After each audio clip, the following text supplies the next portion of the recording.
तो हरपाल नाम के एक भक्त थे भगवान के, खूब भजन करते थे, खूब साधना करते थे, नाम जप करते थे, कथा सुनते थे, लेकिन वो ब्याह नहीं कर रहे थे। क्यों? उनकी इच्छा थी कि जैसा मैं भजन करता हूं, जैसी मेरी भक्ति है, जैसा मेरा भाव ठाकुर जी के प्रति है, ऐसी कन्या मिले तो मैं ब्याह करूंगा, नहीं तो जीवन भर ऐसे ही रहूंगा।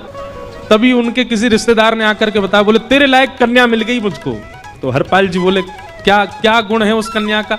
बोले उस कन्या ने शर्त रखी है, मैं उसी से ब्याह करूंगी जो रोज 1000 संतों को प्रसाद पवाता हो। हरपाल जी बोले अब तो मुहूर्त भी नहीं निकलवाना, कल ही ब्याह करवा दो मेरा। ऐसी कन्या से तो मैं बिना मुहूर्त के ब्याह करूं। मुहूर्त उसके संग देखा जाता है जिसके संग यह संकोच हो या फिर यह दुविधा हो कि पता नहीं जीवन कैसा चलेगा, इससे तो मुझे भरोसा है बढ़िया जाएगा मेरा जीवन, इसी से ब्याह करा दो। कन्या ने शर्त रखी, हरपाल जी हम आपसे ब्याह तो कर रहे हैं पर हमारी शर्त मंजूर है ना, रोज 1000 संतों को प्रसाद पवाना पड़ेगा। बोला मैं निश्चित करूंगा, आप ब्याह कर लो। और ब्याह हो गया। हरपाल जी रोज 1000 महात्माओं को प्रसाद पवाते। अब देखो, अगर कोई संकल्प ले ले कि मैं 1000 महात्माओं को प्रसाद पवाऊंगा, अगर 100 महात्मा ज्यादा बढ़ जाएं, 200 महात्मा ज्यादा, उनको मना करेगा क्या? वो तो फिर अपराध बनेगा उससे। प्रसाद पवाने का संकल्प लिया तो जितने आए सबको बैठाने की जिम्मेवारी उसकी। तो हरपाल जी ने नियम ले लिया, रोज 1000 महात्माओं को भोजन कराते। अब 1000 की जगह कभी कभी 1200 भी हो जाते, 1300 भी हो जाते, 1500 भी हो जाते, लेकिन हरपाल जी करते कुछ नहीं थे। कमाई का कोई जरिया नहीं था, केवल दादा परदादाओं की पुश्त से जो उनके पुश्तैनी धन था उसी को ही खर्च करते जा रहे थे। 1 साल तक बढ़िया चला, 1.5 साल बढ़िया चला, लेकिन 1.5 साल बाद धीरे धीरे धन खत्म होने लगा। जैसे ही धन खत्म होने लगा हरपाल जी बड़ी चिंता में आ गए, क्या करें?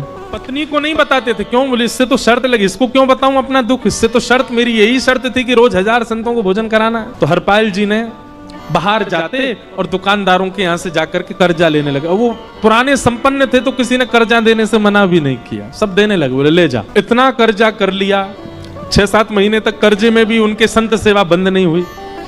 6-7 महीने बाद मांगने वालों ने मांगना शुरू किया, बोले हमारा दो, हमारा दो, हमारा दो। किसी का नहीं दे पाए तो पूरे नगर में ये हो गया कि भैया हरपाल जी अब पहले जैसी स्थिति में नहीं है, कर्जा इनको देना बंद करो, ये देते ही नहीं है पैसा लौटा करके। सब बिगड़ने लगा, धन नष्ट हो गया, इज्जत चली गई, लेकिन उनकी संत सेवा नहीं रुकी, रोज संत सेवा करते। एक दिन मन में विचार करने लगे, अब क्या करूं, अब तो मुझे कोई कर्जा भी नहीं देता, गहने भी सारे बिक गए, धन भी सारा खत्म हो गया। तो हरपाल जी ने मन बनाया कि मैं चोरी करूंगा, और चोरी करके ठाकुर जी, आप लोग मत करना ऐसा, चोरी करूंगा। हरपाल जी चोरी करने जाने लगे, लेकिन हरपाल जी का नियम था कि वो किसी के धन की चोरी नहीं करते थे। संपन्न लोगों के घर में जाते थे और उनकी रसोई घर की सामग्री चुरा लाते थे, चीनी, दाल, आटा, चावल, मूंग, नमक, मिर्च, ताकि भंडारा हो जाए सुबह। इस प्रकार महाराज चोरी होने लगी। एक घर की हुई, 2 घर, अब तो हल्ला होने लगा। बोले कि घरों की सामान, राशन चोरी हो जाता है। वो बड़ा विचित्र चोर है, धन नहीं चुराता है, राशन चुरा के भागता है। ऐसी चोरी होने लगी महाराज। अब तो लोगों ने अपने अपने घरों में पहरेदारी शुरू कर दी कि चोरी ना हो। तो हरपाल जी को और दिक्कत होने लगी, क्या करें, कैसे करें? धीरे धीरे हरपाल जी इस स्थिति में आ गए कि अब संपन्न लोगों के यहाँ उन लोगों को ढूंढते जो ना कभी संत सेवा करते ना वैष्णव सेवा करते, और उन लोगों के यहाँ जाकर के थोड़ा बहुत धन चुरा लेते, स्वर्ण चुरा लेते। करना कुछ नहीं, अपना घर नहीं बनाते थे, बसाते थे, संत सेवा करते थे। ठाकुर जी रीझ गए हरपाल से। ठाकुर जी बोले देखो ये सब चोरी कर करके और मेरे संतों को पवारा है। ठाकुर जी बोले इस पर अनुग्रह करने जाना है। भगवान सिंहासन से उठ करके तैयार होने के लिए गए, और बढ़िया महाराज नकली सी मूछ लगा करके, ऊपर सिर पर पाग पहन करके, और थोड़ा पेट सा बाहर निकाल के, गले में खूब सारी जंजीर डाल के, हाथों की हर उंगली में अंगूठी पहन करके, सोने की जूतियां डाल करके, कौंधनी सोने की पहन करके, और एक सोने का मड़ा हुआ बेंत लेकर के ठाकुर जी तैयार हो गए, एक सेठ जी बन गए। लक्ष्मी भैया ने पूछा भगवान बड़ा सुंदर स्वरूप धारण किया, कहाँ जा रहे हो? बोले अपने भक्त से मिलने जा रहे हैं। रुक्मणी जी बोली मैं भी चलूंगी। भगवान बोले तुम मत चलो, तुम उसको पहचान नहीं पाओगे, तुमसे अपराध बनी जाएगा। बोले नहीं नहीं, भक्त दर्शन करने मैं तो जाऊंगी। भगवान बोले जल्दी तैयार हो जाओ। रुक्मणी जी एक सेठानी बन गई, ठाकुर जी सेठ जी बन गए, और दोनों ने मन में विचार किया कि हरपाल जी को दर्शन देना। यहाँ हरपाल जी की स्थिति क्या थी? अब संत सेवा के लिए कहीं से भी धन नहीं मिल रहा था। तो हरपाल जी एक मार्ग पर जाकर के बैठ गए और सोचने लगे कोई धनवान यहाँ से निकलेगा तो उसको लूट लूंगा, और लूट के भाग जाऊंगा, सारा धन संत सेवा में लगा दूंगा। तभी उस मार्ग पर कोई और तो आया नहीं, ठाकुर जी सेठ बन करके आ गए। और महाराज खूब सारे गहने पहन करके, पाग बढ़िया सोने की जड़ाऊ पाग पहन करके, ऐसे वस्त्र पहन करके और छम छम करते चलते आ रहे हैं। उन गहने ही बज रहे हैं ठाकुर जी के।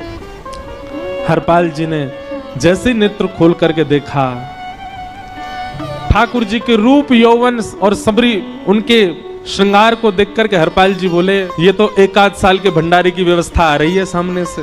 इतने में ही सेठानी जी, रुक्मणी जी भी आई। उनको ओहो, ये तो कम से कम 5-10 साल की व्यवस्था आ रही है। अगर ये दोनों लूट लिए जाएं तो 10 साल चोरी नहीं करनी पड़ेगी। देखो कितना धन संपन्न। हरपाल जी के बगल में जैसे ही ठाकुर जी पहुंचे, हरपाल जी बोले, भैया जय श्री कृष्ण, प्रणाम। ठाकुर जी तो नाराज हो गए, क्या भगवान का नाम बोलता है सुबह सुबह? तुम सब लोग बड़े पाखंडी हो, ढोंगी हो। और हमने सुना इस गांव में एक रहता है, चोरी डकैती करता है और फिर कहते हैं संत सेवा करता है। ऐसी काय बात की चोरी भैया? करता तो चोरी है, भले उससे भली संत सेवा करता हो। नाम उसका हरपाल है, हम सब जानते हैं। भगवान का नाम मत लो हमारे सामने। हरपाल जी समझ गए, वो तो बिल्कुल भगवत विमुख है, इसकी तो एक अंगूठी भी नहीं छोड़नी मुझको, इसका तो सब लेके जाऊंगा। अगर ये बदले में जय श्री कृष्णा बोलता तो एक आध गहना छोड़ देता इसका में, पर ये तो इतना बिकर रहा है भगवान का नाम सुन के, इसका कुछ नहीं छोड़ूंगा, सब ले जाऊंगा। हरपाल जी बोले, हाँ भैया, एक रहता तो है डकैत इस गांव में, और उसका कोई पता नहीं है, वो कभी भी आ जाता है। लेकिन एक मार्ग जंगल में होकर के है, उसमें गांव में नहीं जाना पड़ता। जंगल से गुप्त चुप निकल करके पूरे गांव पार हो जाएंगे, आप शहर पहुंच जाओगे। उसका रास्ता मुझे ही पता है। सेठ जी बोले, तो तुम हमको पार करवा दो। हरपाल जी बोले, मैं पार तो करवा दूंगा, लेकिन भगवान मेरे घर कुछ मेहमान आए हैं, उनके भोजन आदि की व्यवस्था के लिए मैं तो बाजार आया था, मेरे पे धन नहीं है। आप यदि मुझको कुछ दे देंगे तो मैं घर पर व्यवस्था करके आऊंगा, तुरंत आपको लेकर के गांव पार करवा दूंगा। ठाकुर जी ने उसको कुछ सोने की मोहर दे दी, बोले लो तुम अपने घर की व्यवस्था कर आओ। हरपाल जी ने सामग्री खरीदी, घर पर पहले व्यवस्था करके आए। बोले आज की व्यवस्था हो जाए, क्योंकि आज तो 10 साल का सब चोरी करना, समय लगेगा। पत्नी से कहा भोजन प्रसादी बनाओ, संतों को पवाओ। संत पूछेंगे मैं कहाँ है, तो कहना कि आप लोगों की 10 साल की व्यवस्था करने गए आज। हरपाल जी लौट करके आए और सेठ जी से कहा, आइए आइए, चल दीजिए मेरे साथ और हमारे संगी चलना बिल्कुल। ठाकुर जी, रुक्मणी जी चलने लगे। जैसे ही विहंगम जंगल में पहुंचे, भयंकर भयावह जंगल, बीच जंगल में जैसे ही पहुंचे, हरपाल ने पीछे मुड़ करके देखा, दोनों चले आ रहे हैं। तुरंत महाराज वो तो अपने रूप में आ गया, शेर की तरह गर्जना करने लगा, अपनी लाठी धर दी सामने और अपने सिर का स्वाफा निकाल करके सामने बिछा दिया। भगवान जो सेठ जी के रूप में आया, भगवान बोले, भैया ये क्या कर रहे हो? बोले, मैं ही हरपाल हूं, सारे सामग्री निकालो, डाल दो यहाँ पे, एक चीज भी मत छोड़ना, नहीं तो तुम जानते नहीं हो तुम्हारा क्या करूंगा। ठाकुर जी तो थर थर कांपने लगे। रुक्मणी जी बोली, देखो कैसा नाटक कर रहे हैं। रावण के आगे नहीं डरे थे, कुंभकर्ण के आगे नहीं डरे, हिरण्यकश्यप के आगे नहीं डरे, और वो हरपाल के आगे ऐसे कांप रहे हैं। भगवान तो मन की सब समझ जाते हैं, कौन ही मारने, वो तुम भी कांपो क्यों? बोले, भक्त है भैया, ये हमारा भक्त है, इसने हमारे लिए सब गवा दिया, हमारे वैष्णव संतों के लिए सब लुटा दिया, इसके आगे भयभीत होने में कोई लज्जा नहीं। लक्ष्मी नारायण दोनों कांप रहे हैं और हरपाल कह रहा, सब निकालो। ए सेठानी जी, कान के कुंडल उतारो। कान कुंडल उतार दिए, नाक की नथनी उतार दी, सब उतार के धर दिए, हाथों के सब कड़ूला आदि भी धर दिए। भगवान ने भी अपने सब उतार। बोले, बैत कहाँ लेके जा रहे, उसको भी धर दो। बोले, अरे भैया बुढ़ापे की लाठी, हम गिर जाएंगे। बोले, कुछ नहीं गिरोगे, धर दो इसको। जीवन में कभी राम ना जय श्री कृष्ण बोलने पे चिल्ला रहे थे मुझ पे, रखो इसको यहाँ। सारा धर दिया। बोले, बहुत बढ़िया हो गया, अब 10 साल की व्यवस्था हो गई।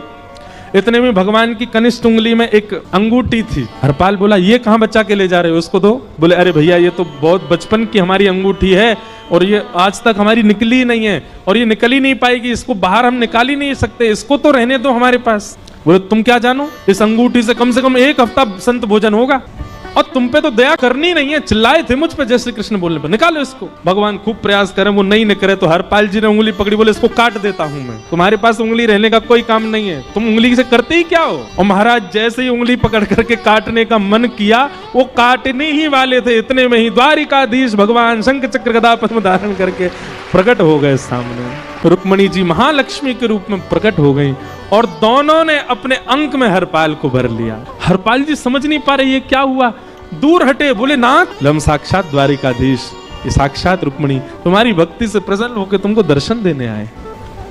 हरपाल जी घुटने के बल बैठ गए, रोने लगे, सर रख दिया चरणों में, पटकने लगे। बोले, नाथ मैंने अपने नाथ को लूटा, आज मैंने अपने स्वामी के साथ डकैती कर रहा था, मैं अपने स्वामी की उंगली काटने पर मजबूर हो गया था, इसका मतलब तो मैं पापी हूं। मेरा पाप इतना प्रचंड हो गया कि मैं आपके रूप को नहीं पहचान पाया। भगवान ने हृदय से लगा, नहीं हरिपाल, तुमने कभी अपने लिए प्रयोग थोड़ी किया। तुम्हारी पत्नी भूखे सो जाते हो लेकिन संतों को भूखा नहीं जाने देते। ठीक है, उसके लिए भले ही तुमने वह गलत मार्ग अपनाया जो नहीं अपनाना चाहिए था, परंतु उसमें उद्देश्य कोई और तो नहीं था, मेरे जनों की सेवा ही तो थी, मेरे वैष्णवों की सेवा। हरपाल, एक मेरी बात सुनो, आज तुम्हारे मन में ग्लानि होती है कि तुमने दूसरों का धन हड़प करके और उससे संत भोजन कराया। वास्तव में इसका विधान शास्त्रों में यह बताया गया, जिसके धन से भोजन बना और संतों ने पाया, परोसा भले ही किसी ने भी हो, कार्यक्रम भले ही किसी ने भी कराया हो, पर धन जिसका लगता है पुण्य उसी को मिलता है। तुमने तो अपने गांव के, शहरों के उन लोग जो कभी संत सेवा नहीं करते थे, उनके धन चुरा चुरा करके उनको पुण्य बांटा है। तुमने कुछ गलत नहीं किया है। हाँ, अपने प्रयोग में यदि लेते तो पाप हो जाता, लेकिन तुमने तो एक रत्ती भी अपने प्रयोग में नहीं ली, सब संतों में लगा दी और जितने लोगों का धन चुराया उन सबको पुण्य प्रदान कर दिया। हम तुमसे बड़े प्रसन्न हैं। हरपाल जी चरणों से लिपट गए, बोले नाथ आप बड़े कृपालु, बड़े दयालु। भगवान बोले अब हमने दर्शन दे दिया, अब हम जाएं। और सुनो, ये सारा धन हमने दिया है, 10 साल का नहीं होगा इससे। तो बोले जब तक तुम जीवित रहोगे तब तक की सेवा बनेगी, इससे संत सेवा चलती रहेगी। ये सारा धन आभूषण हम लेकर के इसीलिए आए थे ताकि तुमको अब कभी किसी से मांगना ना पड़े, किसी से हड़पना ना पड़े। भगवान जाने लगे तो हरपाल जी चरणों में गिर गए, बोले नाथ आज मैं आपके दर्शन कर पाया, मैं संत सेवा कर पाया, इसमें सबसे बड़ा योगदान मेरी पत्नी का है। उसने नियम नहीं बनाया होता तो शायद मैं कभी ऐसा नहीं करता। आप उसको दर्शन दिए बिना जाएंगे, मैं उसको क्या बताऊंगा, मैं उससे जाके कह भी नहीं पाऊंगा कि आप मुझे मिले, और उसकी वजह से आप मुझे मिले, कृपा कर उसको दर्शन दे दीजिए। ठाकुर जी बोले ठीक है। तुरंत लक्ष्मी नारायण भगवान ने छोटे छोटे बालकों का रूप धारण कर लिया और हरपाल जी की गोद में बैठ गए, और हरपाल जी अपनी गोद में लेकर के ठाकुर जी को घर पर आए और आकर के अपनी अरे सुनो देखो कौन आए हैं। जैसे बाहर आकर के देखा तो नन्हे से ठाकुर जी, नन्ही से रुक्मणी जी गोद में बालकों की भांति बैठे हैं। बोले अरे इतने सुंदर सुंदर बालक। बोले बालक नहीं है, ये साक्षात जगन्नाथ भगवान, साक्षात रुक्मणी जी, साक्षात द्वारिकाधीश हैं। तुरंत ठाकुर जी अपने रूप में प्रकट हो गए और दोनों दंपति को दर्शन दे करके भगवान वहां से प्रस्थान